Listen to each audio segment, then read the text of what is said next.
Okay, practice underwater. We are back. This is part two with our guest Gigi. If you haven't listened to the first part, go back and listen. Really cool episode, really cool story. We got a ton to talk about in the outro. George has a lot of thoughts on how her staff management and her leadership, which I think will lead to a good discussion. George, Yes. welcome. And if you haven't listened to last episode, do it. I mean, we had a very long intro, very long outro. Uh, we've got a lot of this is a very interesting guest, and I don't think her and I could be more different personality wise. I mean, my goodness, in every way, and she's super successful. It's not like she's killing it in every way. This is a very interesting guest, and I just got to say, Matt, we're starting with okay practice underwater. Those are your first two words this episode. Yeah, so I have to have my own tagline. If you're going to take alrighty, that's off the table. I got to come up with something else. So okay, practice underwater is the best thing you could think of. Yeah. I think you got to go back to the drawing board. No, I really think we need some theme music to really jump it off. We'll get into that soon. Practice underwater. Yeah, something. And get the juices flowing. All right. Well, we're going to jump right in. This is a really great episode. Please go listen to last week if you haven't. It'll just make it so much better for you. But either way, here we go with Gigi and Matt. And Matt, by the way, you have taken on the real doc fake name. I know. Unfortunately, it actually grew on me. Yes. I know. So happy to hear that. The first time I still hate it, but he goes, it works. Awful. Under the mic. And then it got edited out. Like, oh man. First time I said it, that was your response. That's awful. I know. All right. It works. Let's go into it. All right. Here we go with Gigi. We are back with our real guest, fake name Gigi. Just to give everyone a quick recap of her story, she was a 2003 graduate. She bounced around a couple of associate jobs with plans to partner or buy that kind of fell through. She eventually said, screw it, I'm just going to go out on my own. She found this 2-op practice doing no more than $200,000 a year and really just transformed this office. That was back in 2014. Her current 2019 numbers were in the 1.4, 1.5 million range in collections. So she's had pretty substantial growth in a very short time.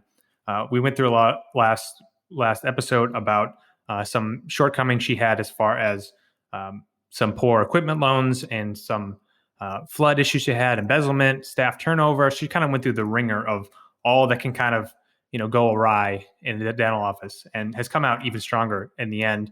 Despite maybe some lost income and such. But she's learned a lot. She now has her office set up super well. We're on track to do 2.2 million this year. COVID put a little halt on that, but I think she has a lot of good things going for her well. Office is beautiful, website's beautiful. So I'm excited to kind of get a little bit more into the numbers with this one and see where we can, how we can get her to where she wants to go. So Gigi, welcome back on. Thank you. Great. So just like observation from me, just first glancing at your numbers, they're very similar to my own. Like I feel like I'm looking at my own practice, which is kind of funky. We both have kind of similar issues. We differ in some areas, but it's weird to see my own office kind of mirrored back to myself. So I feel like I'm learning stuff I can do in my office by looking at this. So tell me kind of how you use PBN now, and what jumps out at you when you look at your February numbers. How I use it now, I've just been logging on, looking at the daily projections this year compared to last year. I like that feature a lot, between daily and monthly. I am trying to train the front on how to use the dashboard instead of relying on unscheduled treatment lists, to use some of the task managers lists for each other. I'd rather them use that. The problem is when we have patient contact, we like to note it in our office journal as well. So it's almost like right now it's double the work. So I'd like to find a way to streamline that, because watching how my recare coordinator was managing recare and not using the dashboard for the recare, I think the practice by numbers format is really clean and easy to use and give you a nice call list versus pulling just reports or trying to use just ASAP and broken appointment lists that are from our own software. So that's one thing I've been trying to push. It is hard. I have women that are both over 50 to get them in a computer mindset. I honestly, having two screens up, that like having Dentrix and practice by numbers is, I mean, for instance, I love two screens for everything I do. If I'm on my laptop, I hate having one screen now.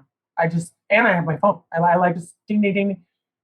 To train them to do that it's almost impossible, and it's quite painful if I ever am up front for very long to watch that they don't know how to like minimize windows and go back and forth.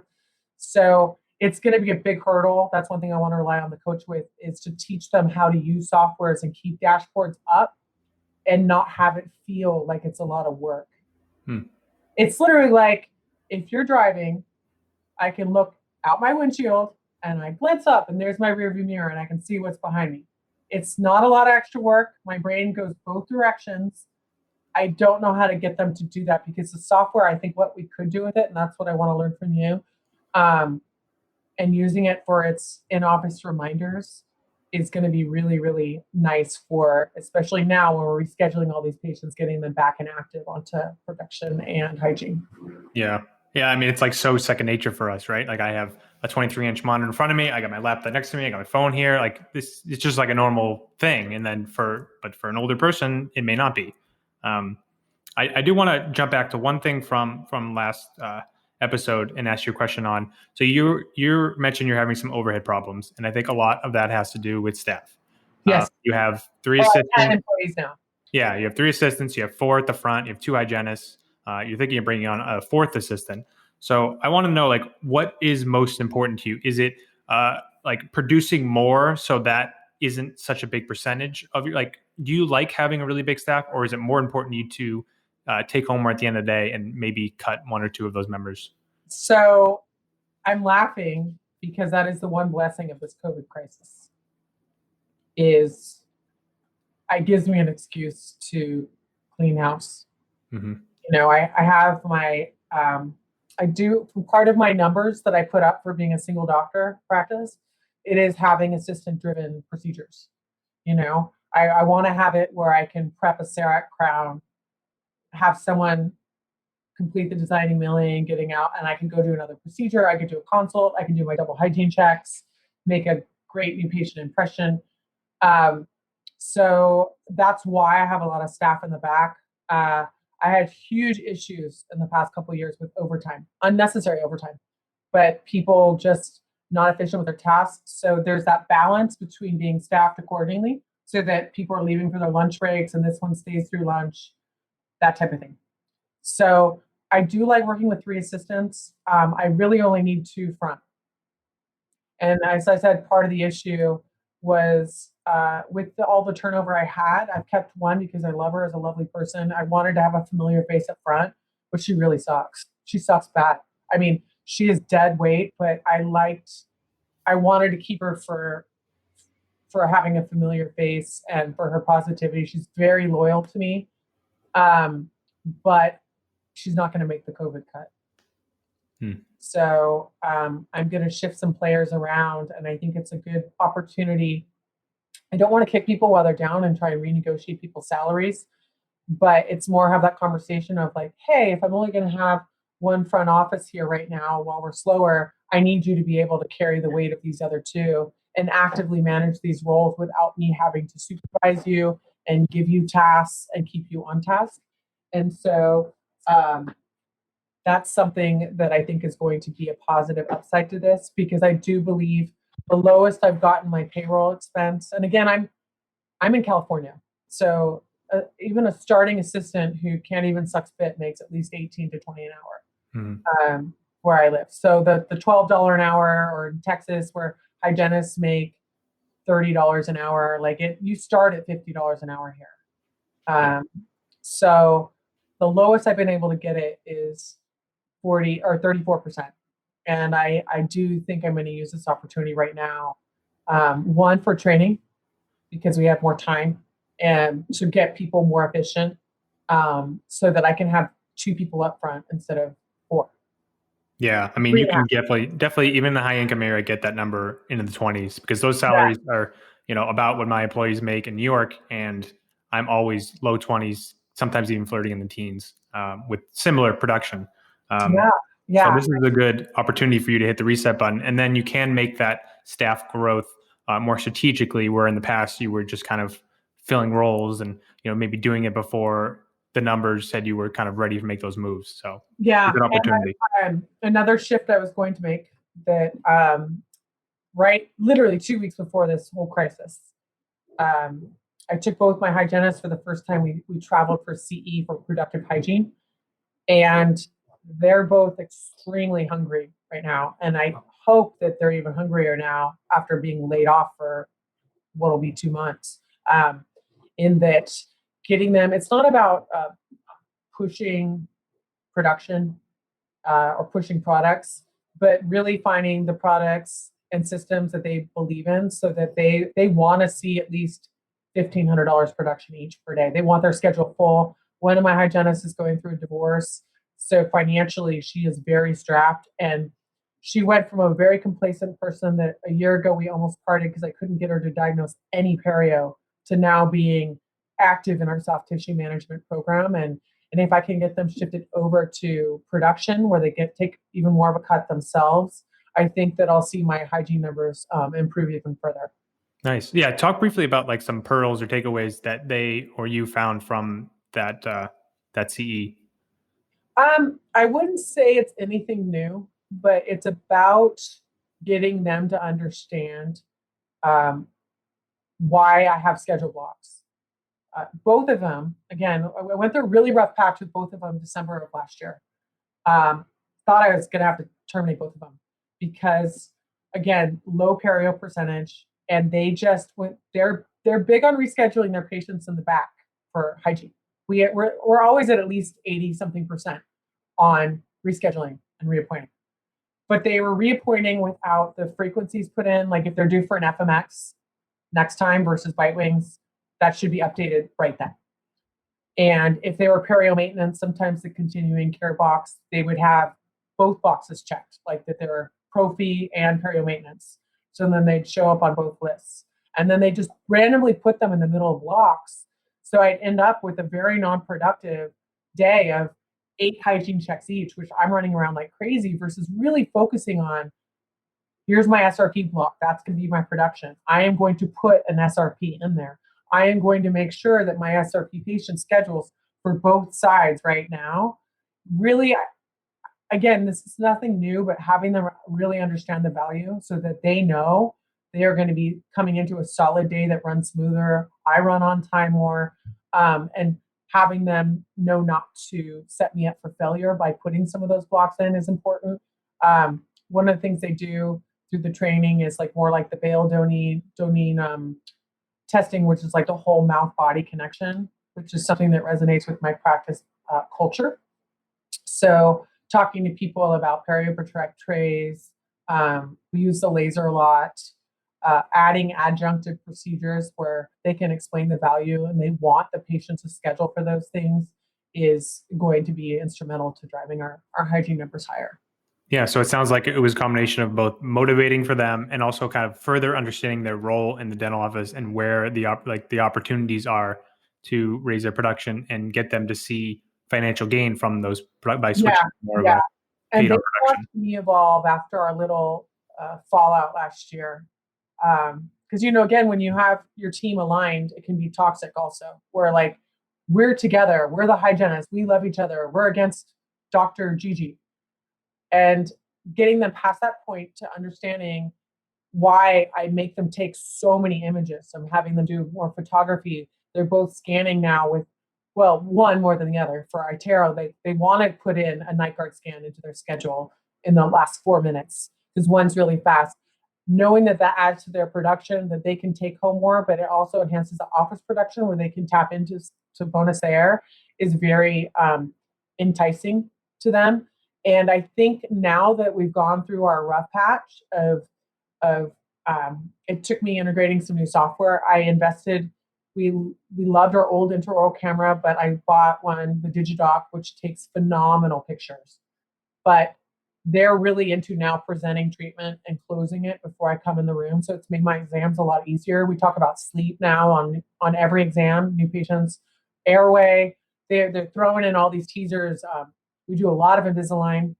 I think that's really going to help reflect in my dashboard in the months moving forward. Nice. Yeah. I mean, your hygiene as it is in a pretty healthy place. They're both doing a good amount of perio. They do almost 1,000 a day as it is now. So I think what you just said will just make that grow. Like what is a strength already for you to be an even bigger strength. I don't know if this is a breakdown in PBM, but I'm not seeing anything for fluoride. Is that just a? Oh, I'm a fluoride-free practice. Gotcha. Okay. Yeah. Curious. Okay. So the biggest takeaway and like growth area I see in these numbers is with patient flow. And we'll talk about both some lagging measures and leading measures to that. Mhm. So you've lost 600 patients in the last 12 months, and you've only seen 307 new patients come in.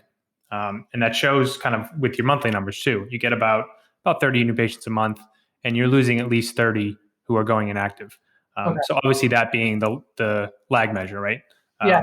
The leading measure to that I think is influencing is twofold. I think 6 to 12 months ago, you guys were doing an okay job with pre-appointing. You're probably in the 70s range. You've gotten that up to 90, about 90. So that lead measure you have improved, and I think you'll see the results from on that.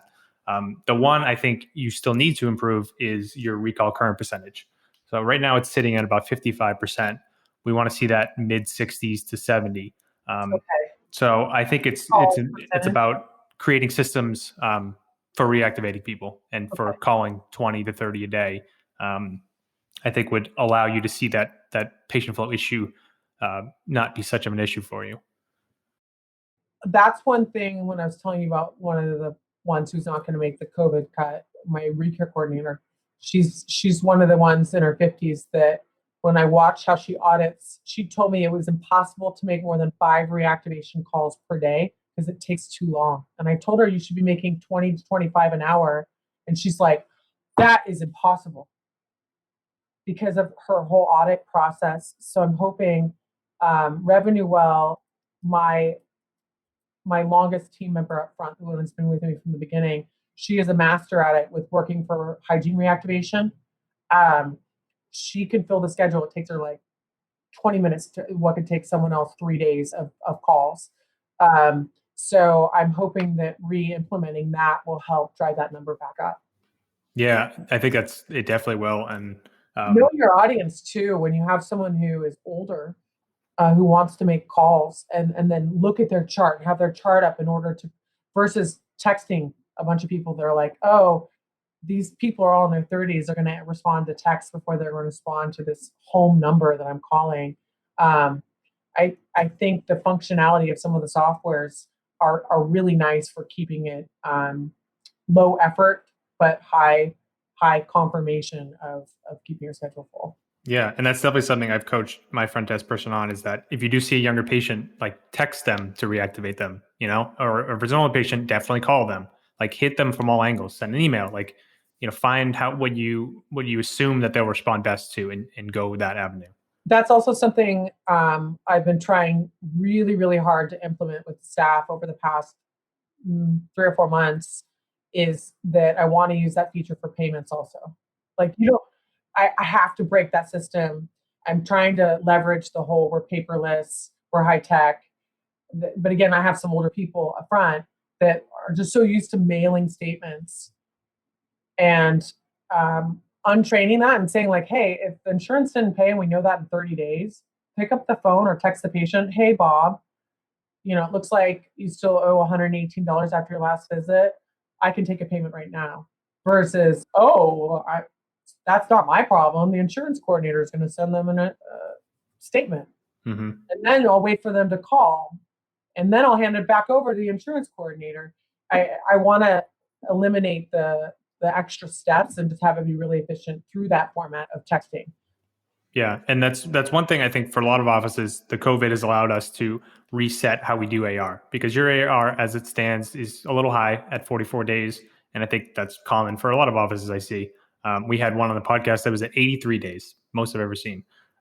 So this is a good time to have a front desk working. You can even have them alone at the office, just getting that number down. And in doing so, finding out the reasons why it broke down. Was it a collection policy? Was it not following up with insurance claims that weren't paid or denied for whatever reason? Actually, I can tell you all those because it's Go been for it. the same common theme. Is now that I dedicated my favorite team member to her passion's AR, but she's not the one checking the patients in or taking all the new patient calls, the intake information. A lot of times, it's something as simple as they're put in Delta and it's Delta of Massachusetts and not Delta of Missouri or whatever they put in.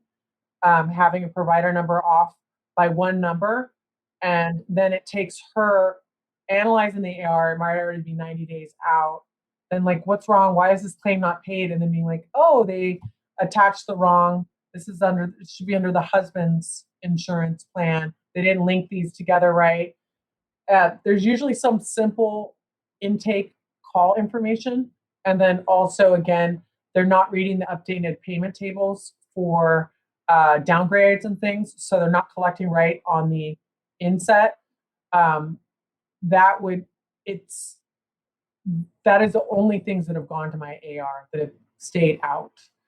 And then collecting after 6 months on someone where you're like, hey, you came in for your cleaning a month ago. We still didn't tell you owe $283 on this unplayed thing. It really devalues the collection aspect later. It makes that person's job a lot harder. So I see that as being a huge issue. So again, during this downtime, really sitting them through and getting them to understand the importance of really analyzing the intake information. Even just this morning, I was speaking to one of the front about, so I only have one person here right now, answering the phones. You told this person you missed that she has a 12-month waiting period. So now she has a huge balance. This patient, my emergency patient who's here today that I came in for. And she goes, now wait a second. You need to be clear with me about what my role is. I'm not the insurance coordinator. And it's that mindset of, okay, even if you didn't input the payment table, you have to read it. You presented treatment and didn't notice this person has a waiting period. The patient's going to be upset. They owe a lot more. Yeah, she still needed the work, but fixing that is you're gonna see it. I want to check back in. I have you check back in 6 months or a year and interview me again, and we'll see. Yeah, sure. If really, really watching these things and making sure that everyone takes ownership and accountability. I'm not kicking the can down the road to see if my person who's looking at AR catches it and corrects it later, because it's really the lead measure of doing it correctly from the start. That getting people to own that task, I think, is just going to turn everything around. Yeah, and that's like one of the biggest difficulties with staff is getting them to take ownership of something, and then when something goes awry, not blaming this, the way it was set up, or blaming another person, and not getting so defensive. Like that defensive, like it's not my fault thing is something that comes up so often with staff, and it's like, all right, how do you coach them through that and be like, explaining how they did it wrong and getting them to see where the breakdown was and want to fix it and not come from that such like, oh, my boss is yelling at me and now I'm in trouble and like I'm back to when I was a kid and my mom screamed at me. Like how do you get them through that? Completely. And I'm hoping the coach can coach me, or I can watch and see how she turns it around. I know that in meeting her and her references that her gift is the delivery of accountability and getting them to sign on for it so that they truly embrace it. I can't wait to see how that comes about in the next month or two.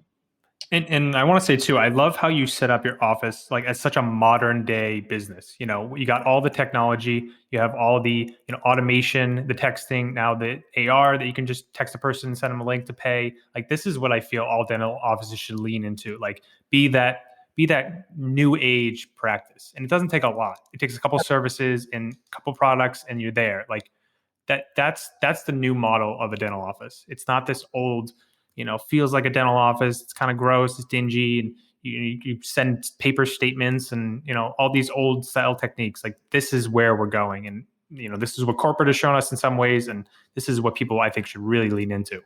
I completely agree. It's funny because when I had my flood, I pulled a lot of things out, and then I was the one putting things back. And we have a bunch of those stickers for like past due, like they're like fluorescent colors. 30 days and collection stamps that were from the paper pushing insurance coordinator I had, Mm-hmm. and the whiteout. And I'm still laughing about that. I don't know what to do with it. I paid for all these products, but it's a reflection of what still is going on now in so many offices that I do believe, like you said, is not the way moving forward. I want to start a lot of people on keeping a secure credit card on file of just, hey, with your permission, I'm going to run this card again. We'll call you and just get that balance taken right out of the way. It doesn't even hit the AR. It's within 30 days. And having people understand our financial policies better, I think is the modern way, and it's a lot less headache, a lot more efficient. Yeah, and especially the type of office you're going for, as far as like eventually being out of network, definitely provide some complexity to the front, right? It's not you just have those insurance fees that you know exactly what the copay is and what you're going to get back. There is more nuances to it, and I think getting a coach in that phase when you are like really making a move towards that is such a good idea, because it's just more complicated. Yeah, it's that, and that's been a huge obstacle in the front with growing team members and training. Now, on my AR being too high, how high is it? What is a good range that you think is acceptable? I mean, so where we're shooting for is under 30 days. Like anything in the high 20s is excellent. Being at 44 is not horrid. It's not great either. So you'd want to get it down to more like in the 30 range. Okay. Basically, the amount of money you'd be expected to collect in a month. And obviously, you want most of it to be insurance AR, because they just take, weeks to pay. Yeah. So I think this reset with COVID, some better systems up front, and that won't be an issue going forward. I've been working with getting Apex Payment Solutions set up so that we can just automatically set up auto payments for people. I don't do payment plans, but I'd be happy to if someone had their implant and then they're having their implant crown placed, just to break it up into 3 automatic payments where it automatically runs their card in 3 payments so that it doesn't hit the AR either. We're not trying to pre-collect before we bring them back. It'd be essentially like already set up. I'm trying to implement a lot of that also, especially like with ortho. Instead of, we would have all these notes on our schedule to like run all the credit cards for our ortho payments, and then people would forget, or the card would expire and then people would go 4 months without paying. Like, we're setting all that up automated now also, so it doesn't hit the AR. Go look at it like it's at the past 90-day mark like it used to. Yeah, that's nice. So it's a way you can create payment plans, but also like one of the downfalls of payment plans is that it does add to your AR, and that's some of that's unavoidable. But doing it this way just kind of prevents a lot of that. Yeah. So I want to talk about your side too, the diagnosis, because I think you're doing a lot of good stuff in this area, and I want to shine light on that. This month you diagnosed over 300,000 with a great mix of things. You're not just doing fillings and crowns; you're also doing a lot of Invisalign, as you said. You're doing some perio work, some endo. You have a great mix of everything. You have a high treatment plan presented. You have a high diagnosis rate. Your crown to fillings was at 3 this month, which is great. I think you're doing a lot well as far as what you and the hygienist are diagnosing in the back. I think you could definitely tighten up your case acceptance. yes. Yes. You were at 70 this month as far as patient acceptance. That can definitely get to 80. So I know you make use of like a consult room with a front desk member. So where do you see the bottleneck as far as case acceptance and how to improve that? It's always been the same, honestly, for the past 3 years. And what has gone on is that I have never had someone that's willing to present a full treatment plan. So let's just call it 5 crowns and 2 fillings and quadrant dentistry. So here, Mrs. Jones, your fee for your right side is this. And then your fee for your left side is this. So your insurance is going to pay $1,500. So your remaining balance will be $6,500. Let's go ahead and get you scheduled. Do you want to, your first visit will be $3,800. Do you want to pay on credit card? And then wait and see if they say, oh no, I can't afford any of that. Oh, do you want to do care credit? Do you prefer a payment option like this? they never walk them through that tree. What happens is, and I over and over and over again, and again, I've been untraining this and also terminating people because I just can't get them past. Well, let's just get you scheduled for like the two fillings, and then when you come back, I still have a lot of fear about presenting this treatment. So maybe then Dr. Gigi will write down next visit this, and I'll schedule you then for number 19 crown. And then maybe the back office will put in too that they're due for their left side SRP, and I'll schedule them for that one side. It's never been a big picture, and sitting down knee to knee in the consult room with the both screens with their images where they're not leaving the clinical arena of my back office, walking through that door. And then with our front office layout, they just have people standing there next to our beverage station waiting for so and so to get off the phone to check them out, and then they just get the printout, and then here you'll owe this for your next visit. And it's just always been this treadmill of just single tooth dentistry. And as much training as I put into it, I haven't been entirely successful with, because I'm not there. Take them to the consult room, and I've just tried everything from just having my assistants and hygienists sit them in that consult room and say, okay, message Julie up front to come to the consult room now. Her new patient's in there. So it's taken a lot of training. But I will say, and this isn't to me to just push blame on someone else, but that's not the role that I've done. I've talked to some successful dentists that do it all themselves. They do all their initial treatment planning themselves. I considered it. I don't know how I incorporate that in terms of time away from the chair, but just making sure that someone really is comfortable to sit in there. So in interviewing this new team, it's definitely been an expectations on interviewing and role playing to try and get them into that mindset of this is how we do it here. Yeah. And this is, I think, a key piece of like a $2 million office is someone who has, I love the consult room. I think it works so well when you have, the videos, you have models, you have a person who knows dentistry and can talk through it. And then also who isn't, like you said, afraid to schedule everything and tell the patient, what it all would cost and the payment options available to them. And like taking that 20, 30 minutes, however long it takes to get them to understand their treatment even better than after you and the hygienist have talked about it. And then getting them through payment options and then inputting them in the schedule. Also, Like that. Two parts to it too with the fear isn't just money. It's the lack of ownership of outer network payment tables. They'll say, I wasn't sure what to tell them. I couldn't estimate. Well, you don't need to, we don't work for the insurance company. It is just an estimate.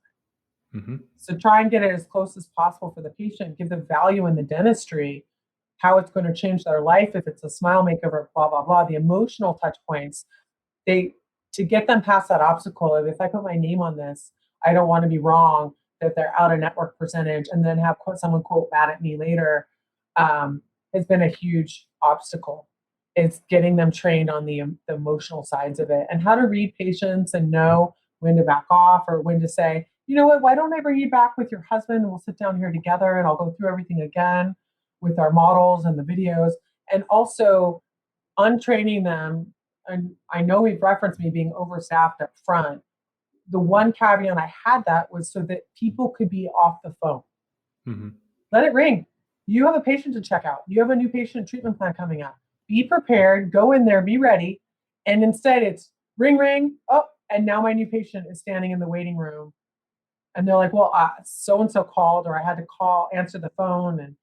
And I it's almost like a weird crush, Pavlovian bell rings thing where they want to use the phone and it really interferes with their performance on being prepared for presenting treatment and being calm and being focused on the patient in front of you versus all these other things going on at the front.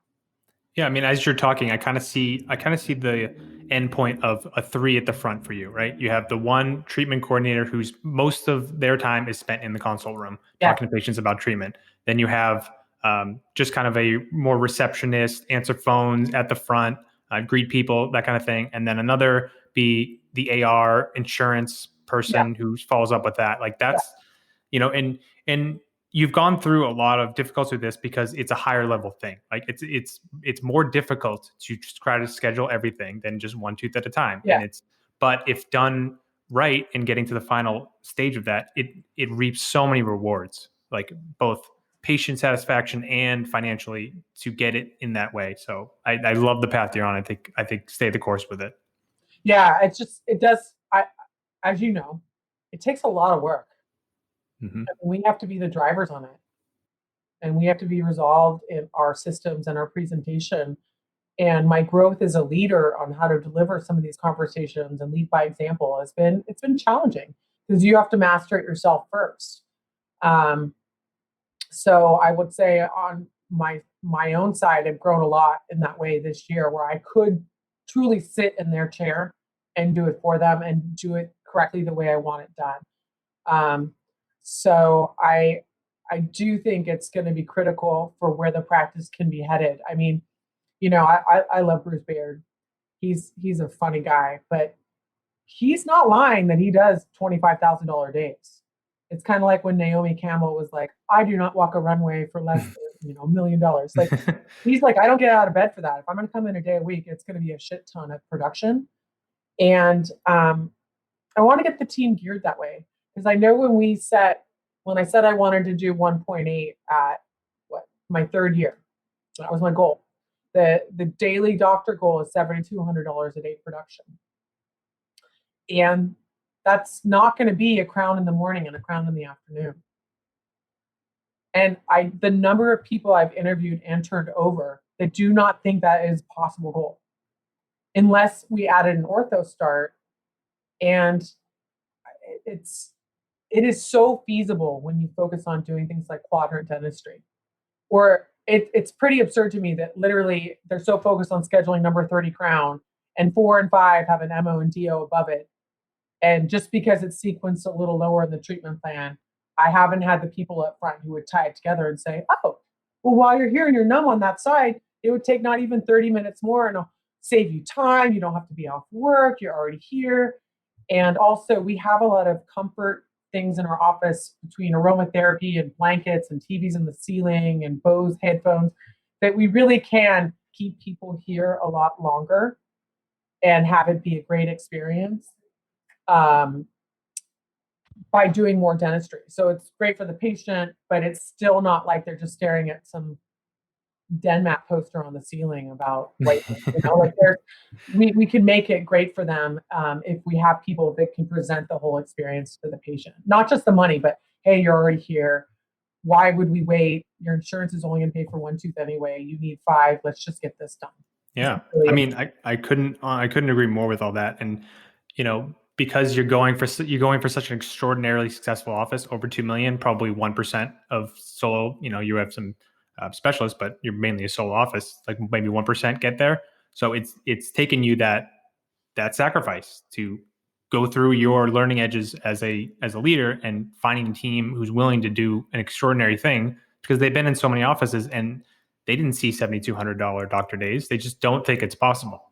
So it's a combination of modeling it to them and getting like you said, the people that are willing to even entertain that as a possibility and then put it into action. I think a critical piece too is going to be for me when I start placing implants, which is one of the courses that was canceled. My training was supposed to be a couple weeks ago.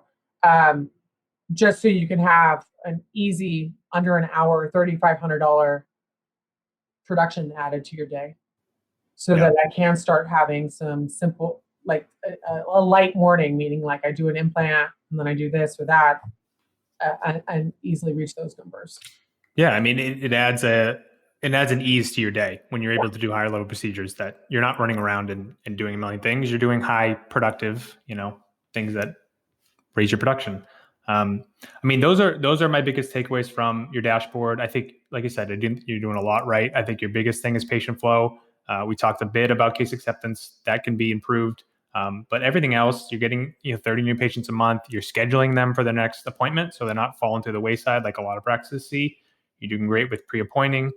We discussed some of your AR things you're going to tighten up, but I think you're in a great spot, honestly, to get above to that 2 million once this all passes. Will you check back in with me in 6 months?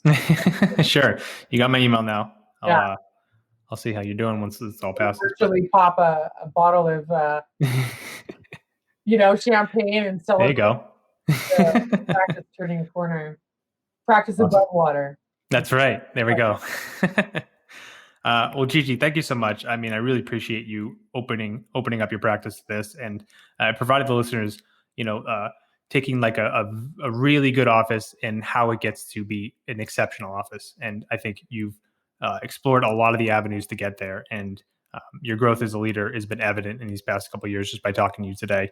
So thank you for coming on. I think this is one people can learn a lot from. Wow. Well, thank you so much. Again, you're a bright light in our industry, and I hope I can become more savvy with some of these um, metrics moving forward, and learn some good tips that hopefully we can all share with each other too on finding lower supply costs and things like that. So we have more in our pocket at the end of the day. Definitely. Here, you know. And we got to get you in the Share Praxis Facebook group if you're not already. Oh, I think I already joined. All right, good. Yeah. I'll look to see you active in there. All right. Well, thank you so much. Stay healthy, be well. And I will say the upside to this crisis, um, I've been spending a lot more time with my family. You know, Nice. we don't usually, my husband's not usually home when I get home. And we went on like a long family bike ride along the ocean last night, and it was fun. And then we made dinner. And I mean, it was kind of, I hope to retain some of that when things get back to normal, and not have it be my work week is work, work, work, work, work. And so to achieve a better balance will be nice. Nice. That's awesome. Well, again, thanks for coming on. We'll see all you next week with the new guest. All right. Thank you. Hope you enjoyed part 2 with Gigi. George, I think there's a clear place we have to start: the COVID cut. Wow. Yeah. I don't know if anyone else laughed out loud during that point. I know it's super, obviously COVID is a horrible thing happening in our country right now, and we're talking about people losing their jobs because of it in their practice, but that word, the COVID cut, I mean, oh man, that was strong. If there's ever a time I'm glad these are anonymous, it was when she said that, and then her plans for it. Yeah. Yeah, but I agreed with her, you know, on the point that she was making, where it's funny because you guys were talking about the whole time going from 4 front desk to 2 front desk. And I had it written down on my paper. I'm like, I really think 3 is the number here. You know, she's producing enough to justify it. She's requesting a lot of her team. I think 3 is the number. And normally it's like 1 front desk per hygienist equivalent. But in this case, you know, geez, yeah, the COVID cut. Wow. And then at the end, you said 3 hygienists or 3 front desk, and I'm like, okay, there we go. Like that makes sense. Yeah. But yeah, I mean, that was strong. Yeah, and I think the one thing I did want to say about her before we start talking about her team, she's an implementer. You know, and it's honestly interesting to me. This is what I've been wondering, and I'm a little confused. She has so much staff in the upfront. She's so motivated. She does not avoid difficult conversations, and I'm this is like I can't find a good reason why her AR and her recall reactivation programs are out of whack. That to me is interesting. That's something that we normally see in an understaffed front office, which she doesn't have. The next most common reason we would see that is a lack of ability to have difficult conversations. She definitely does not have that trait. So I'm wondering why, you know, essential functions in the practice are not getting done. And I is it true what she said that I just didn't know? I mean, is that really? I want to follow up episode 6 months from now because I want to see what those numbers look like, because I don't know. I have no idea why that happened. That was interesting for me. I couldn't get my hand around. I mean, it's a complete assertion what I'm about to say, but to me, it feels like a leadership breakdown, and that her being at the office is very dominant, aggressive, and that can lead to staff being very defensive and, you know, not, blaming others for not doing their roles. Hey, it's not my responsibility. It's the AR coordinator's responsibility. You know, that can kind of lead to that. So again, complete assertion, but that's just one theory I have. Well, and I think we need to talk about her staff now because, you know, we were kind of alluding to it last episode that we're going to talk about it, but, you know, her and I have very different leadership styles. And I think one thing that I'll pick apart, and I'm going to be very critical here about her leadership. And I want to, before I do that, kind of preface it with, we are talking about an incredibly successful woman. This is like, but at the same time, I think her high turnover has a lot to do with her. I think that was like, she acknowledged everything that's wrong with her practice, but I felt like, really, she made one comment in the part 1 episode where she talked about how she didn't clearly communicate expectations. And that was the one thing that she had said about herself that wasn't, I guess, a little bit critical of her leadership. But I think the rest of it, she wasn't very critical of her leadership. And looking at it, that's the thing I'm most critical about her, is her leadership. She kept kind of asserting that she had hired the wrong person for every position, and she kept attributing it to the wrong person. And for me, that's sort of I don't know. I have a very different philosophy where my staff pretty much hires the person, and I don't really meet them until they start. I mean, we've had our last 2 hires now. I have still not met them to date, and one of them has been fired without me meeting them, and the other one, I have yet to meet, and it seems to be going well. So he'll be sticking around. But it's it's just interesting, and I'm of the mindset of putting the right person in the right culture. Good things happen, and having that, I have a lot of faith in my practice culture, our organization, and so I feel like I can plug and play people relatively easily.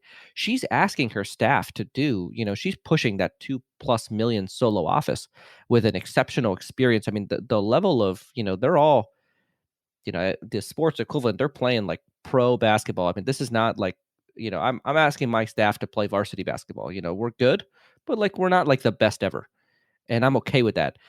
Her expectations are really, really high, and I noticed her staff is very afraid and timid of making mistakes. I think 3 or 4 times they talked about uh, they operate timid, and that showed through a couple things that she had said, and that's sort of where I think the defensiveness. She talked about it too. She said that that it's hard to have that. She like talked about her front desk consultant, how they're really able to have those conversations without getting the defensive side. And it's clear that that vulnerability with her team, that relationship, the goodwill, it just isn't there. And so they're not operating with freedom and ease to go out on a limb and do what they think is best. And I always talk about, do what you think is best as my team, but they know that what they think is best is not going to get them in trouble. And her team doesn't have that knowledge, and so they're operating very safe. And I think ultimately that's holding her back. I think she has a lot of breakthroughs to be had with her leadership. If she could have a stable team, that would go a long way for her. And I think the first step is, and I'm sorry if this is blunt, guest, but it's looking in the mirror and identifying all the things about you that are not allowing that stability to happen. And stop thinking that the next hire will be a better person who's more able to fit. The right person in the wrong environment is not going to make it a successful thing. And that's me being super blunt and a little rude, to be quite frank, and not acknowledging her enough. But that is my honest opinion on that. And I probably lean too far to the other side, where I might empower a little bit too much, and I might let a little bit too many things go. But I think she's a little bit too far on the side of overly critical with her team, and a little bit, at least the expectation, if it's going to be super high, needs to be communicated, and there needs to be some level of compassion with the team as they learn to operate at that very, very high level. So those are my thoughts on the team. What are your thoughts, Matt? So I had two potential like breakthrough areas for her. These are both more in like the life coaching realm. First off, being her incompletion with how things have gone in the past, like the way she was burned, in the build out and all the other things. She really holds on to those. Like she really hasn't let those go. Hasn't gotten complete is the life coaching word, where she can move those out of the way and then just focus on what's in front of her. So that would be one area to focus on. The other area, So, like you're saying, she's dwelling. she's dwelling on the past. She's basically just not over it, and Yeah. she went into many long rants about how she was burned by, embezzlers and accountants and all these people who she really, really holds on to that stuff. So can you, for our audience, explain why that would be holding her back? It's clouding her head as far as her leadership in the present and her growing the practice in the way she wants to, because in life coaching, there's several exercises to quote unquote get complete, and basically acknowledge the feelings you're having, write them down, go through a series of questions, and then make a choice to move forward and to leave those, in the past.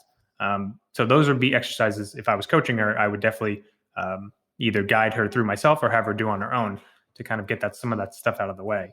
And the other piece being this victim cycle she's stuck in, right? That she's very quick to blame staff for not doing it the way she wants. And like you mentioned, there's only one real point in the interviews that she takes actual ownership of her own breakdowns and her own faults in, what has gone wrong in her practice in the past. So getting her to shift that into more of a, taking responsibility for what's happening, and not so much of that looking outward, and now, looking inward and say, okay, how did I take part in creating that? And what can I do better in the future to make sure that doesn't happen again? Two areas I'd look for her. I made fun of that book, Extreme Ownership, with my last guest. But like, this would be a perfect book for her to read and really take ownership of that idea that everything that happens in the practice is your fault.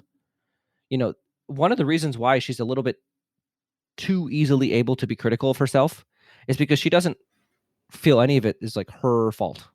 And so it's very easy to be critical when it's someone else's fault. And I think owning the fact that all the things, and that's that whole idea that you're talking about of everything that happens in your life is your fault.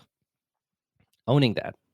That's a really weird thing to own when you really think about it. But, you can't control other people. All you can control is yourself. And that, I think as it relates to her team, she does not have that mindset currently, I don't feel. Yeah. And like relating it to more that those are just things that happened, right? Like they're not bad or wrong. They're just things that happened. And it's about how you handle them and how you don't, push it all blaming on someone else and build this up in your head as some big catastrophic event. It's just a thing that happened. And, it's very much easier said than done. Looking outward, that's the kind of the benefit of having a coach is like, you can be stuck in these cycles and you really can't see it yourself. But until someone like mirrors what you're doing and where you're coming from, that's the only way you get real awareness from it. So I did want to make a couple points about, so this is definitely the super solo office. I think we could call it that, it's a super solo, whatever you want to call it. And I personally have always felt that there's a point of diminishing returns where the level of effort it takes to take a practice that's doing great to doing like super great is the same amount of effort it takes to taking a practice that sucks to making them great. It's like this insane amount of effort for like that last 10%, 20%. And the reason why you see a lot of solos capping out at 1.5, 1.6 is to get past that, you got to really start doing things extraordinarily well. And she's now entering this arena where she is pushing. The only way she can push her practice forward further is by accomplishing some very, very difficult high-level practice management things, either through team performance or and so I've always viewed this as a point of diminishing returns. And in my practice, I feel like we've gotten to a place where we're A's and B's out across the board and there's ease to it. And that's where I stop, and you work on something else in your life. And for her, she's just continually pumping energy into her practice for the last 5 years. And she's operating in this realm where she's putting a lot more effort than she's getting out. And that to me is that's my feelings on what she's trying to accomplish. On a personal note, I think it's admirable. But the level of training for her staff that's required and leadership growth in all these areas and her potential growth of the practice because of it at this point is so minimal compared to what she's already accomplished. I think it's hard to that's what Matt, you look like you're disagreeing with me. A little bit.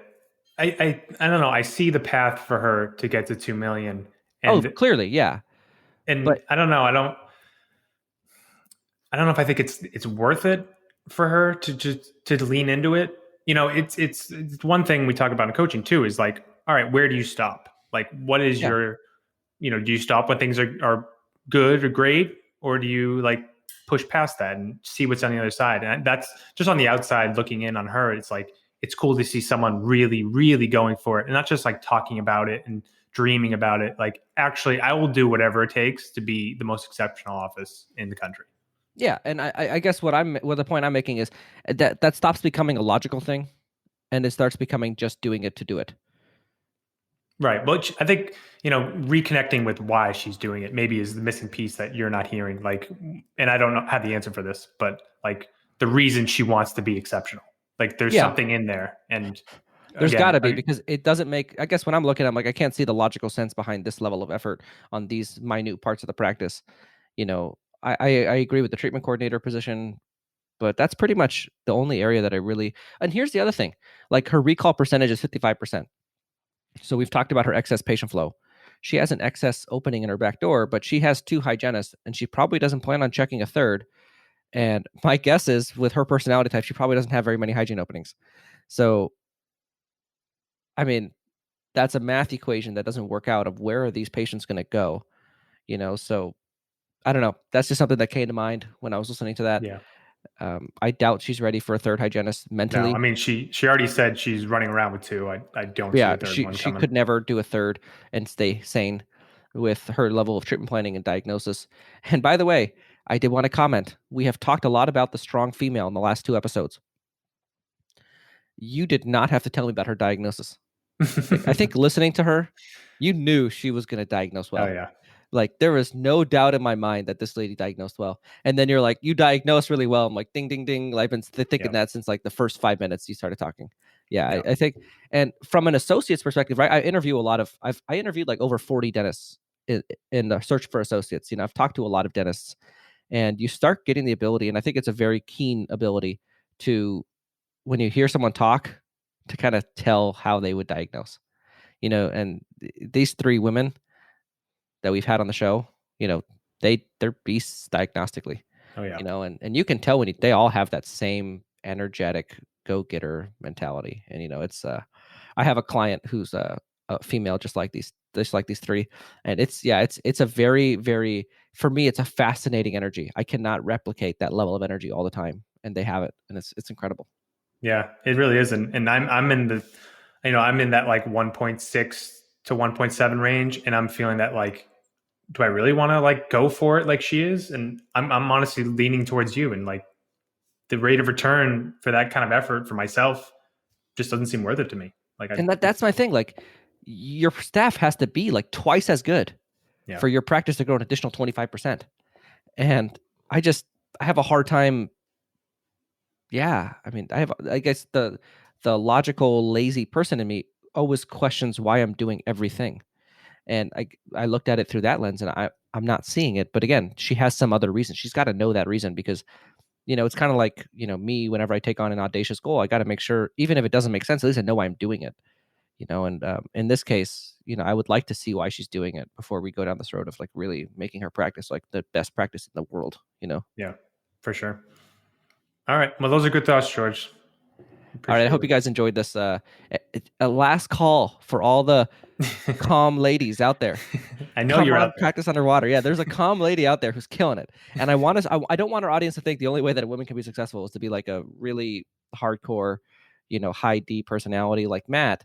And there's people like me out there too that are female, that are very chill and are killing it.